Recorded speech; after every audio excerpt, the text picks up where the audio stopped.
मार डालो इसे।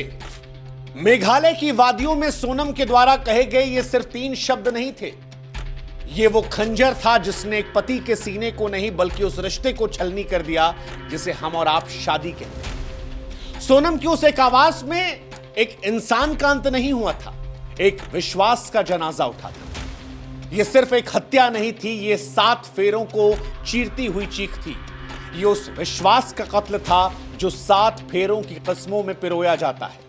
यह उस भरोसे का कत्ल था जिसमें शादी के बंधन में बंधने पर एक दूसरे से सुख दुख में साथ निभाने का वादा किया जाता है। और मेघालय की वादियों में जब सोनम ने कहा मार डालो इसे, तो हर कसम हर वादा खून से लथपथ जमीन पर पड़ा था। मानो प्रेम, विवाह, शादी, बंधन सब कुछ शर्म से शर्मिंदा हो चुके थे, क्योंकि राजा जब मरा तो सिर्फ वो नहीं मरा वो यकीन जो प्रेम के बंधन में बनता है, वो शादी पर जो विश्वास रखता है, वो 7 फेरों में जो 7 जन्मों तक साथ निभाने का वादा होता है, वो मरी वो आस्था जो डोली में बैठती दुल्हन के हाथों में मेहंदी बनती है और दूल्हे की आंखों में एक नए भविष्य की चमक देती है। ये सब कुछ इसलिए क्योंकि राजा की मौत किसी कातिल की गोली से नहीं बल्कि उस स्त्री से हुई थी जिसके नाम पर उसने अपनी दुनिया बसाई थी।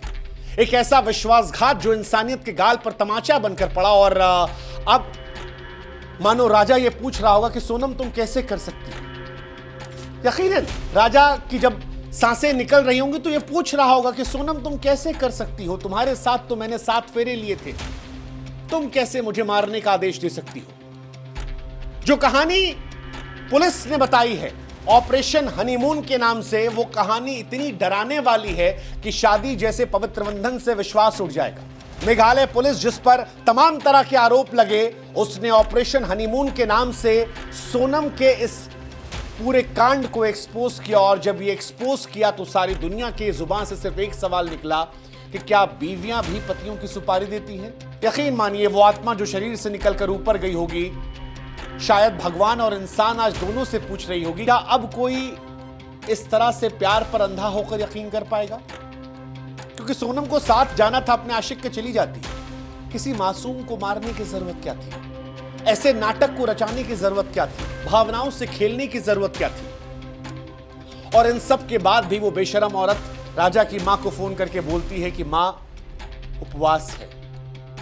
अब जाकर बेटे की मां को पता चला है कि उस दिन उसकी बहू का उपवास नहीं था, उसके बेटे की मौत का वो भोज कर रही थी। वो औरत जिसे वो अपनी बहू बनाकर लाई थी, वो उनके बेटे की मौत पर जश्न मना रही थी। 23 मई 2025 मेघालय की घाटियों में हत्या होती है। और अब पुलिस ने ऑपरेशन हनीमून के जरिए बताया है कि ये हत्या नहीं, एक नाटक था जिसकी डायरेक्टर खुद सोनम थी। मेघालय पुलिस ने जो खुलासे किए हैं वो आपके पैर तले जमीन खिसका देंगे, क्योंकि इंदौर के राजा रघुवंशी की हत्या के मामले में यह खुलासा हुआ है कि सोनम ने डबल प्लानिंग की थी। उसने अपने पति राजा के साथ फ्लाइट के टिकट बुक करवाए और 4 आरोपी जिसमें राज कुशवाहा, आकाश राजपूत, आनंद और विशाल है, इनकी ट्रेन का टिकट कटाया। सोनम राजा को जबरदस्ती गुवाहाटी स्थित कामाख्या देवी दर्शन के लिए गई थी। सोनम ने बिना राजा से पूछे टिकट बुक कराए क्योंकि यह उसकी प्लानिंग का हिस्सा था। शादी के बाद सोनम अपने मायके में थी और उसी दौरान उसने 2 सिम खरीद ली। सोनम का आशिक राज सोनम के पिता की दुकान पर काम करता था, इसीलिए सोनम ने आसानी से एक सिम राज को दे दिया और दूसरा अपने पास रख लिया। प्लानिंग पूरी थी, हम फ्लाइट से जाएंगे, तुम ट्रेन से आओगे। 20 मई को राज जब रेलवे स्टेशन पहुंचा तो न जाने कि उसका मन बदल गया और वो ट्रेन में नहीं बैठा। राज ने अपना सिम अपने दोस्त विशाल को दे दिया और इसके बाद सोनम विशाल से बातचीत करती रही। विशाल ने ही बताया कि राज उसके साथ नहीं आया है। ये वही विशाल है जिसने राजा के सिर पर मारा जब सोनम ने कहा मार डालो इसे।